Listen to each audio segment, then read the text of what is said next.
ബന്ദികളുടെ മോചനം ഉറപ്പാക്കുന്നതിന് ഹമാസിന് മേൽ സൈനിക സമ്മർദ്ദം ശക്തമാക്കാൻ ഇസ്രയേൽ സൈനിക നടപടി തുടരാനുള്ള പ്രമേയം ഇസ്രയേൽ ക്യാബിനറ്റ് അംഗീകരിച്ചു.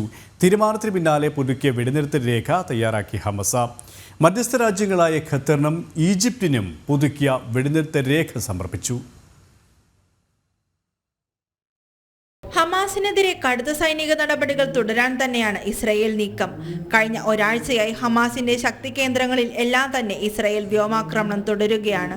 നിരവധി പേർ ആക്രമണത്തിൽ കൊല്ലപ്പെട്ടിട്ടുണ്ട്. പിന്നാലെ മധ്യ ഗാസയിൽ കരസേനാ വിന്യാസവും ഇസ്രയേൽ നടത്തി. 50-ലേറെ ബന്ദികൾ ഇന്നും ഹമാസ് തടവിൽ കഴിയുകയാണ്. ഇവരുടെ മോചനം നടപ്പാക്കും വരെ ശക്തമായ സൈനിക നടപടി തുടരാനുള്ള പ്രമേയം ഇസ്രയേൽ ക്യാബിനറ്റ് പാസാക്കി. ബെഞ്ചമിൻ നെതന്യാഹു ഇക്കാര്യം ഔദ്യോഗികമായി അറിയിക്കുകയും ചെയ്തു. ഹമാസ് ആയുധം താഴെ വെക്കണമെന്നും ബെഞ്ചമിൻ നെതന്യാഹു ആവശ്യപ്പെട്ടു. ഇതിനിടെ പുതിയ വെടിനിർത്തൽ ധാരണ ഹമാസ് തയ്യാറാക്കി. വെടിനിർത്തൽ നിർദ്ദേശം മധ്യസ്ഥ രാജ്യങ്ങളായ ഖത്തറിനും ഈജിപ്തിനും സമർപ്പിച്ചു. ഖത്തർ, അമേരിക്ക, ഈജിപ്ത് ഉൾപ്പെടെയുള്ള രാജ്യങ്ങൾ വെടിനിർത്തൽ ധാരണ യാഥാർത്ഥ്യമാക്കാനുള്ള ശ്രമങ്ങൾ തുടരുകയാണ്.